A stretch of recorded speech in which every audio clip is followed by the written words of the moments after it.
अमरनाथ की यात्रा। यात्रा वृत्तांत अध्ययन से पूर्व उपरोक्त चित्रों में देखकर बताइए कि यह भारत के किस राज्यों में स्थित है। यात्रा वृत्तांत का मूल तत्व। प्रस्तुत पाठ में यह बताया गया है कि लेखक के सामने हमें न केवल तन की शुद्धि अपितु मन की शुद्धि के बारे में सोचना चाहिए। पिछले साल में जिस हादसे से होकर गुजरा था उसका स्मरण आज भी मन में सिहरन पैदा करता है। वह पल मौत से सीधे साक्षात्कार का पल था। मुझे याद नहीं है कि बचपन में कभी घोड़े पर सवार हुआ था, लेकिन भाई लोगों ने मेरी हालत देखकर घोड़े पर चढ़ने के लिए मजबूर कर दिया। करीब 12,500 फीट की ऊंचाई थी। सामने बर्फ से ढकी शेषनाग झील में अपना मुंह झांकती ब्रह्मा विष्णु महेश जैसी 3 पर्वत चोटियां। पहले ही बता दिया गया था कि जैसे जैसे आप ऊपर जाएंगे ऑक्सीजन की कमी होती जाएगी और सांस लेने में तकलीफ बढ़ती जाएगी। लेकिन जब मन में उत्साह होता है तो ना ऑक्सीजन की भावी कमी का एहसास सताता है और ना डर लगता है। लेकिन जब शरीर की मशीन जवाब देने लगती है तो फिर परमात्मा याद आता है। मेरे साथ भी कुछ ऐसा ही हुआ था। महागुनस की चोटी और टट्टू की वह खतरनाक दौड़। शेषनाग झील की कुछ तस्वीरें पहले देख चुका था।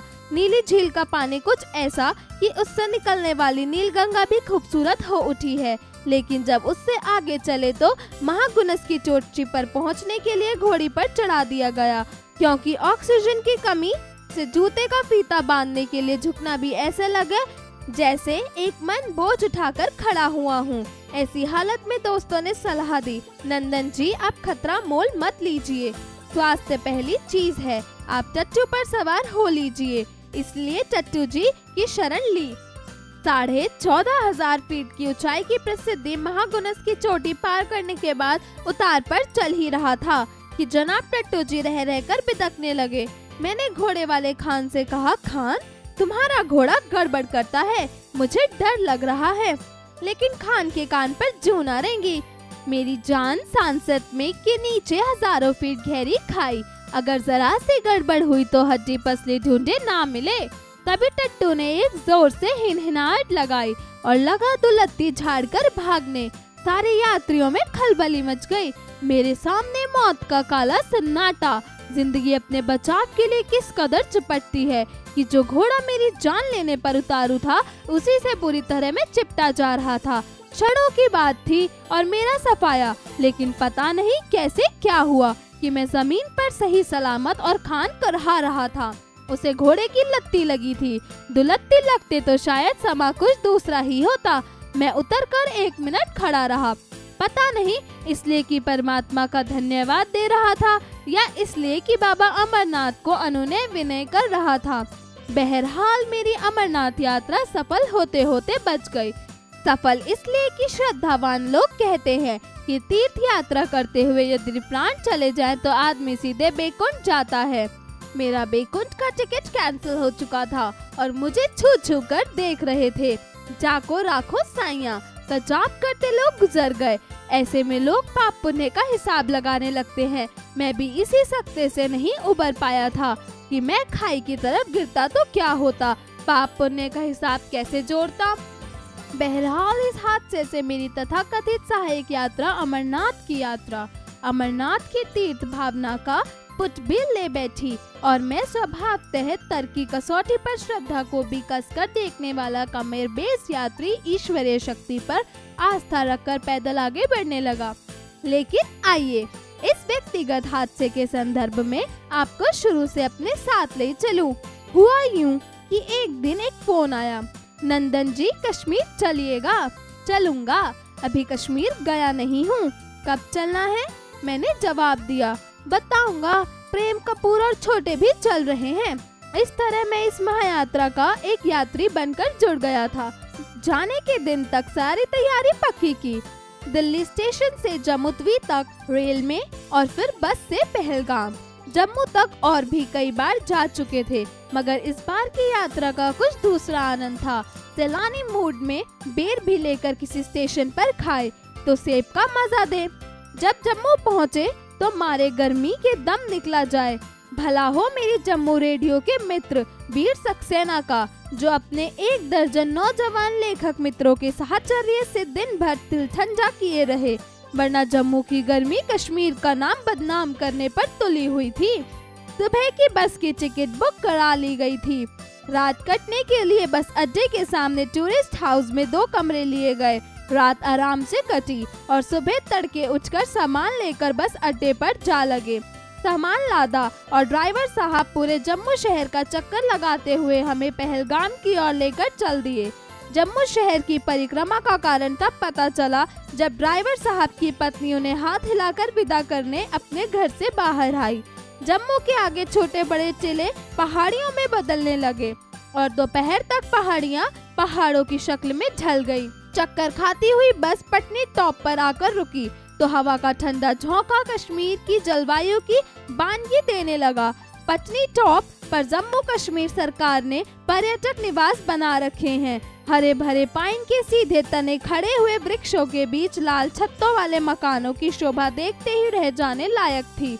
मगर बस वाला भी इसी निगाह से बस चलाता तो पहलगाम पहुंचना नामुमकिन हो जाता। दोपहर का खाना पटनी टॉप से उतरकर खुर्द में खाया गया।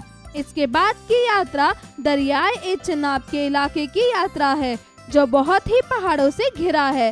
फुसफुसे पहाड़ के धसके दिख रहे थे। थोड़ी सी बरसात पड़ी नहीं कि पहाड़ ऊपर से धसके और रास्ता जाम। कपूर ने बताया कि एक बार रामवन के इसी इलाके में फंस चुके हैं।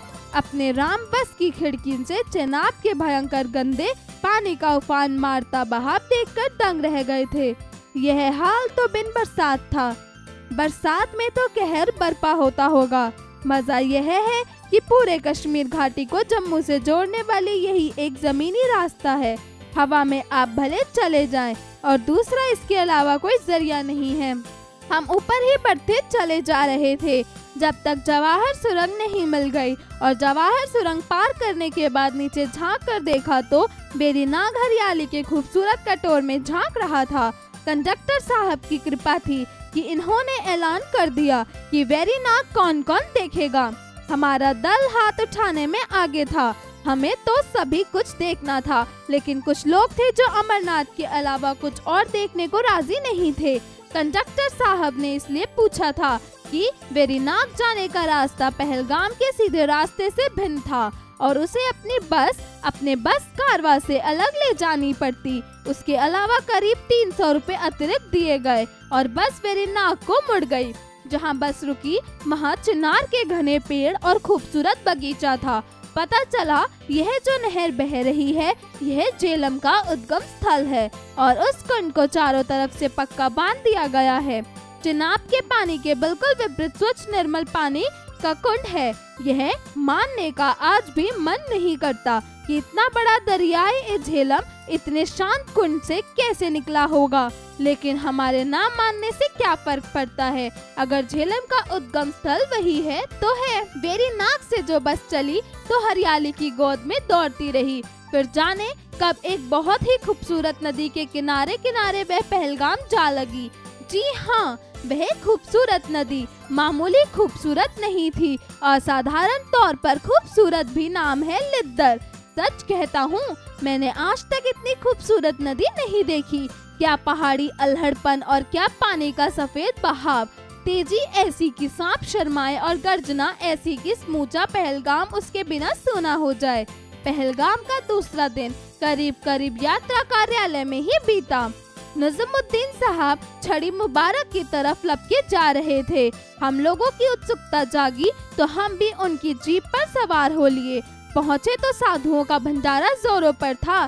देश देशांतर से तो नहीं, प्रदेश प्रशांतर से आए हुए सैकड़ों साधु अपनी अपनी धुनी रमाए डटे हुए थे। छड़ी मुबारक श्रीनगर के शंकर आचार्य मंदिर में प्रतिष्ठापित शिवलिंग की प्रतीक है और अमेश्वर शिव से श्रावणी पूर्णिमा को गुफा में जाकर सबसे पहले उन्हीं का मिलन होता है। छड़ी मुबारक आगे आगे फिर साधुओं का अपार झुंड और इसके बाद देश देशांतर के लगभग 12,000 यात्री, जिनकी सुख सुविधा के लिए कश्मीर सरकार महीनों पहले से यात्रा की तैयारी करती है, रास्ता साफ कराती है, डॉक्टरों संचार व्यवस्था का बंदोबस्त करती है। पहाड़ी यात्रियों के जो नियम सीख चला था उनमें से एक नियम यह भी याद आया कि धीरे चलो। वह भी करके देख लिया, लेकिन थकावट आनी शुरू हुई तो जैसी दौड़ती हुई आई। आधे मील के अंदर अंदर यह हालत हो गई कि एक शिला की शीतल छान ढूंढनी पड़ गई। आगे पीछे देखा तो थोड़ी दूर पर केवल छोटे अपना डंडा खटखटाते चले आ रहे थे। हमें सुसता देखकर उनकी भी जान में जान आई। कपूर बहुत पीछे, संतोष कहीं बहुत आगे। अपना पांचवा साथी बेरा, जिसे हमने बहादुर कहना शुरू कर दिया था, हमें ज्यादा थका देखकर नीचे उतरकर नीलगंगा का पानी थर्मस में भर लाया। यात्रियों का कारवां ज्यों का त्यों जारी था। धीरे धीरे हम लोग हंसते, सुस्ताते, बैठते, बतियाते चंदनबाड़ी के नजदीक आ गए। हमें पहले पड़ाव चंदनबाड़ी में ही रात बितानी थी। रास्ते में देखा गया कि एक ऐसा भी यात्री था जिसकी टांग थी ही नहीं। बैसाखियों के सहारे यह हमसे ज्यादा तेजी से चल रहा था। इससे हमारी दो सही सलामत टांगों का स्वाभिमान जागा और रफ्तार में तेजी आ गई। नीलगंगा के किनारे बसी हुई यह बस्ती धार्मिक दृष्टि से बड़ी महत्वपूर्ण है। कथा के अनुसार एक बार काम, क्रीड़ा और खेल की बातों में भगवान श्री सदाशिव का मुख श्री पार्वती जी के नेत्रों के साथ लग गया। नतीजा यह हुआ कि उनका मुख अंजन के कारण काला हो गया।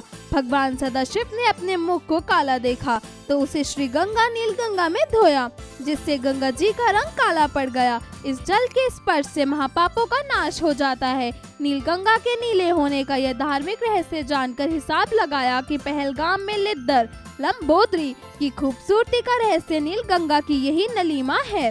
कुछ आस्थावान यात्री इस पानी को बर्फीली धार में शाम के धुंधलके में गोते लगाते दिखे।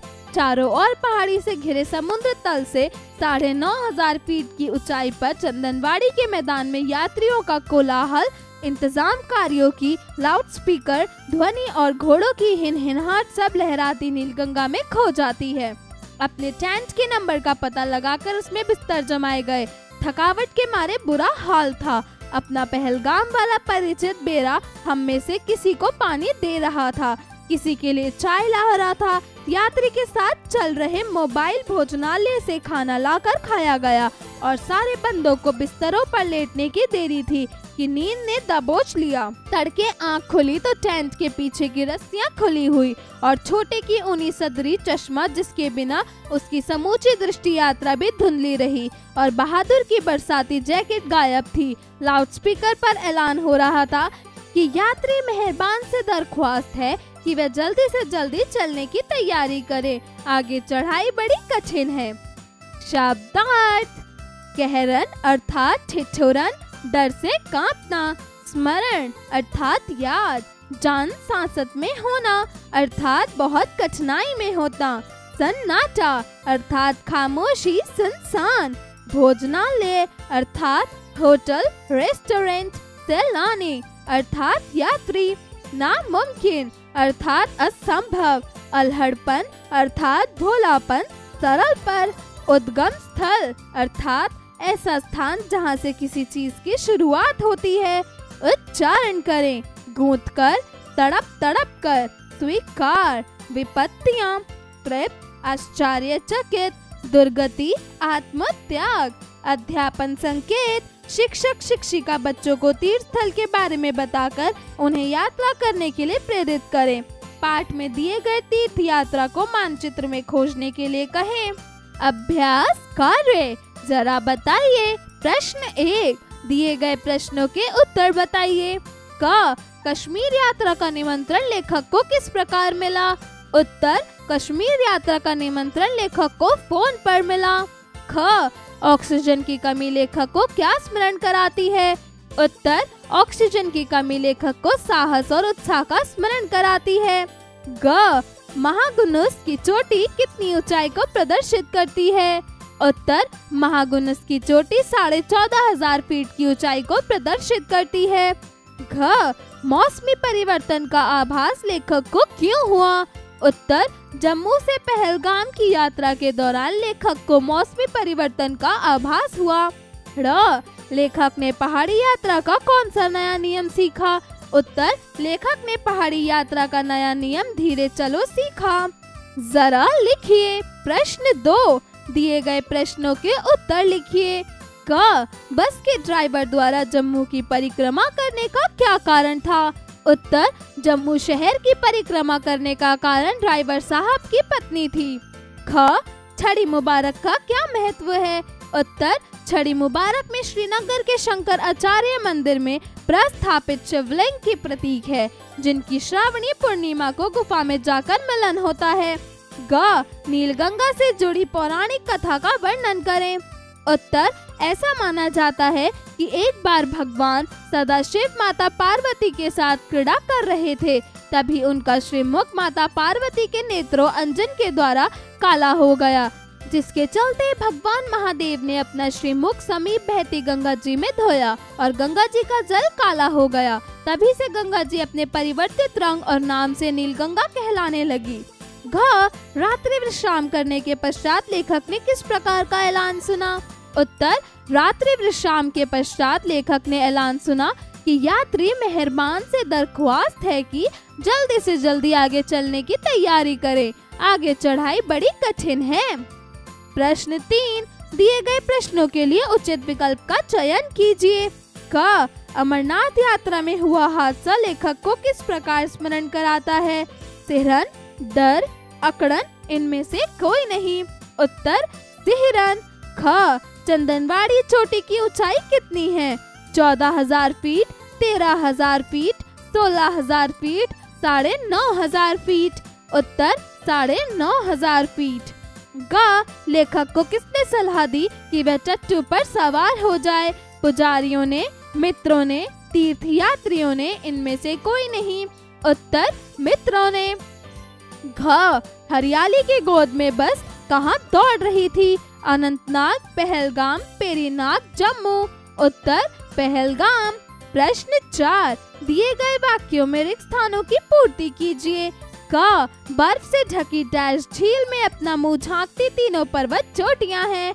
उत्तर, पहाड़ियां। ख, पता नहीं कैसे क्या हुआ कि मैं जमीन पर सही डैश करहा रहा था। उत्तर, खान। ग, तीर्थ यात्रा करते हुए यदि प्राण चले जाएं तो आदमी सीधे डैश हो जाता है। उत्तर, बेकुंठ। घ, राम वन के डैश इलाके में फंस चुके हैं। उत्तर, इसी। ड़, नीलगंगा के जल के स्पर्श से डैश का नाश हो जाता है। उत्तर, पापो। प्रश्न 5, दिए गए वाक्यों को उचित रूप से सम्मिलित करें। क, मुझे याद नहीं पड़ता। उत्तर, कि बचपन में कब घोड़े पर सवार हुआ था। ख, सुबह सवेरे उठकर। उत्तर, सामान लेकर बस अड्डे पर जा लगे। ग, सुबह की बस की टिकट। उत्तर, बुक करवा लिए थे। घ, जब जम्मू पहुँचे। उत्तर, तुम्हारे गर्मी के दम निकल जाए। ड़, जाने के दिन तक। उत्तर, सारी तैयारी पक्की थी। प्रश्न 6, सही कथन पर सही तथा गलत कथन पर गलत का चिन्ह लगाइए। ग, लेखक ने पहले भी शेषनाग झील को देख रहा था। उत्तर, गलत। ख, जागो राखी साइयां का जप करते हुए लोग गुजर गए। उत्तर, सही। ग, पहाड़ियों के टिले लेखक को जम्मू से पहले ही मिल गए। उत्तर, सही। घ, शंकर आचार्य मंदिर श्रीनगर में स्थित है। उत्तर, सही। ड़, लंबोदरी नदी पहलगाम में बहती है। उत्तर, सही। जरा सोचिए। प्रश्न 7, तीर्थयात्रियों को व्यक्ति प्रौढ़ावस्था में करता है। क्या आप इससे सहमत हैं? सोच समझकर बताइए। जरा भाषा पर गौर कीजिए। प्रश्न 8, दिए गए श्रुति संभिन्नार्थक शब्दों के अर्थ लिखिए। क, अरि, शत्रु। अपनी अरि को कभी भी कमजोर नहीं समझना चाहिए। अरि, संबोधन स्त्रियों के लिए। अरि, तुम कब आई? ख, पर, नगर। पहलगाम एक सुंदर नगर है। पूर, पहाड़। कोसी नदी की पूर बिहार प्रदेश का शोक है। ग, बात, बातचीत। आज दोनों मित्रों के बीच कुछ बातचीत हुई है शायद, तभी सभी लोग शांतचित अवस्था में बैठे हैं। बात, पवन। वाह, कितनी ठंडी बात हो रही है। घ, पथ, रास्ता। हमें पैदल चलने वाले पथिकों को पथ देना चाहिए। पथ्य, रोगी का आहार। दलिया और खिचड़ी रोगों के लिए संतुलित और पौष्टिक पथ्य है। र पास, नजदीक, वह दोनों बस स्टैंड के पास खड़े हैं। पाश, शास्त्र, धर्मराज के पास पाश शास्त्र है। प्रश्न 9, दी गई विभक्ति चिन्हों का प्रयोग कर वाक्य निर्माण कीजिए। क में उत्तर, कैलाश की यात्रा में बहुत मजा आया। ख पर उत्तर, पत्नी टॉप पर बर्फबारी को देखकर मन आनंदित हो उठा। ग को उत्तर, कल हम सभी को यात्रा के लिए निकलना है। घ के लिए उत्तर, हमें सर्दियों के लिए कुछ ऊनी कपड़े भी खरीद लेने चाहिए। प्रश्न 10, दिए गए शब्दों का वर्ण विच्छेदन कीजिए। क ऑक्सीजन, ख परमात्मा, ग श्रद्धावान, घ कंडक्टर। जरा रचनात्मक कार्य कीजिए। प्रश्न 11, आप अपनी किसी स्मरणीय यात्रा वृत्तांत के अनुभव को निबंध के रूप में लिखिए। प्रश्न 12, ज्ञान एवं अनुभव एक दूसरे के पूरक हैं। इस विषय पर कक्षा में संवाद स्थापित कीजिए। जरा दिमाग लगाइए। प्रश्न 13, भारतीय मानचित्र को स्मरण करते हुए बताइए कि निम्न प्रसिद्ध तीर्थ स्थल कहाँ स्थित है। तिरुपति, बालाजी, केदारनाथ, रामेश्वरम, पंजा साहिब। जीवन कौशल एवं मूल्य परक प्रश्न। प्रश्न 14, व्यवहारिक व्यावसायिक जीवन के साथ साथ आध्यात्मिक जीवन भी मानव की जीवन शैली का एक भाग है। आप अपने लक्ष्य प्राप्ति में इन तीनों का निर्वहन कैसे करना चाहेंगे?